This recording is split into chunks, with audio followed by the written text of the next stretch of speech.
Hi everyone, welcome to part 2 of the sessions that explain task 1 of the IELTS writing test. So in this session you will learn how to describe data and group information to complete your task 1 report.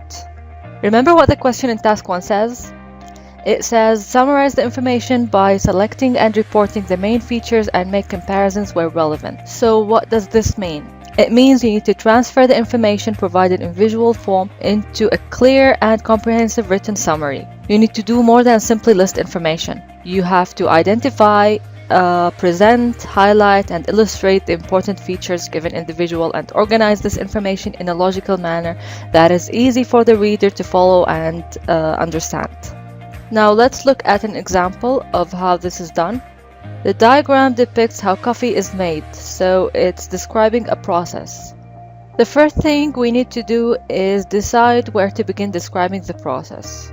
A logical place to start would be from top left, here. In English, we generally expect to see information presented from left to right rather than from right to left. In addition to that, if you look at the direction of the arrows, these here, you will see that they all start from left to right, and the very first arrow starts from top left. Now, we can see here that raw coffee beans have gone through several stages before the product we normally use is produced. This is how I chose to group the information. I saw that we had the raw beans turned into two products. One that is over here in this step, while the second is here in this step here, the final product. We can either group these together in this manner, producing two body paragraphs in the report, or, like this, producing three body paragraphs in the report, with the final paragraph being a very short one, including only the packaging stage. I believe both groupings make sense, but I prefer to use this second one.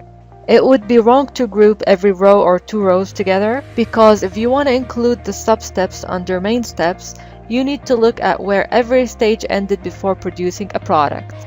This is our report, and of course if you have other suggestions, please include them in the comments area, but this is how I chose to write this report.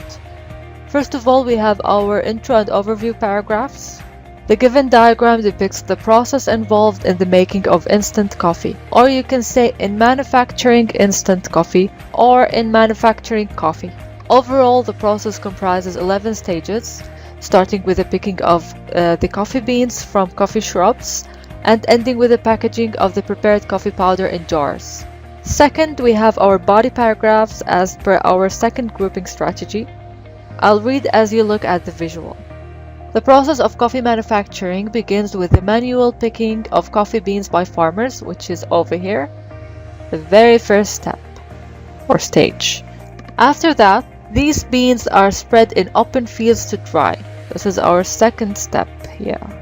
The dried beans are then heated up in a closed vessel in order to get roasted. Keep following with your eyes. Following this, the roasted beans are kept in a separate sealed container where they undergo rapid cooling, after which they are subjected to the process of grinding in a mechanical grinder. This is the end of the first paragraph of the two body paragraphs, as we now have our first product. The next paragraph will show us what happens to this first product.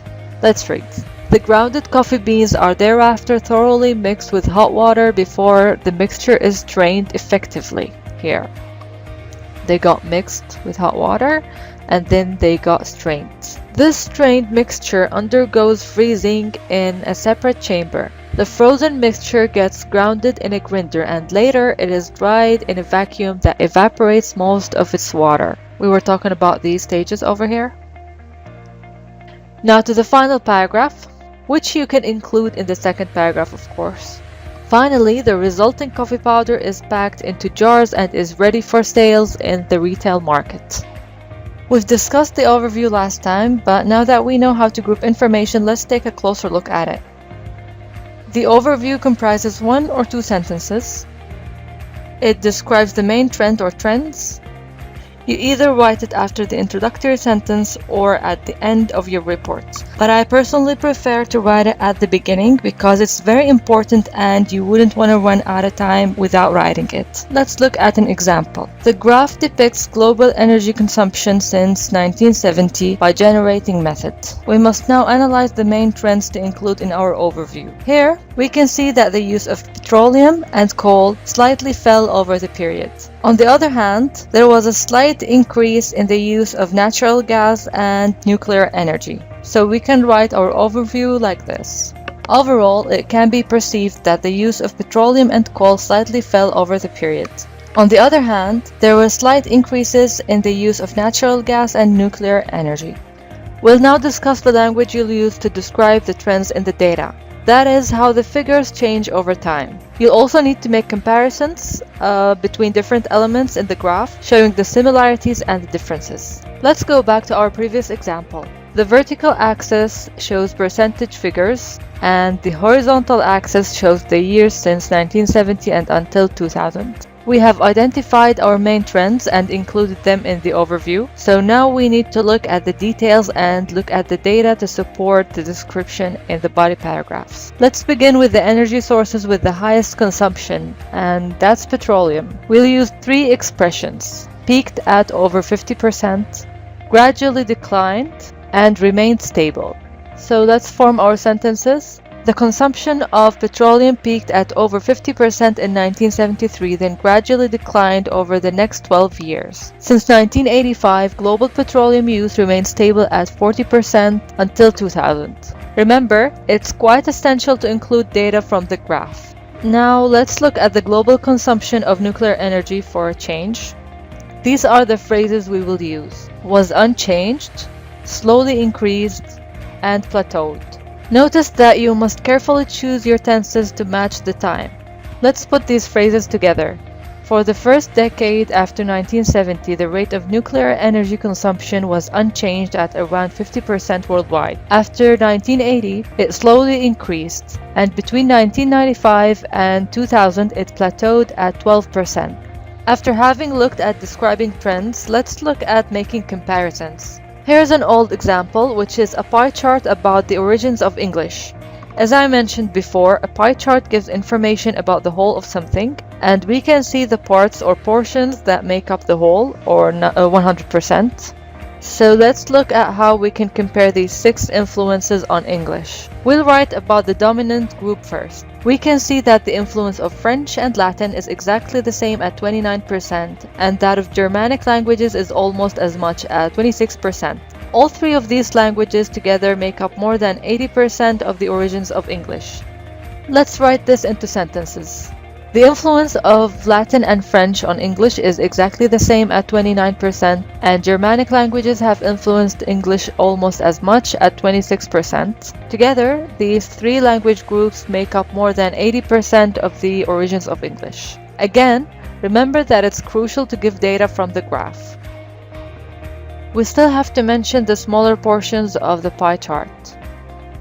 The influence of these groups is smaller than French, Latin, or Germanic languages, so we should think of words to explain how much smaller, such as considerably smaller or significantly smaller. Here's a suggested sentence. In contrast, Greek, other languages, and proper names have had a significantly smaller influence on the origins of English at 6%, 6%, and 4% respectively.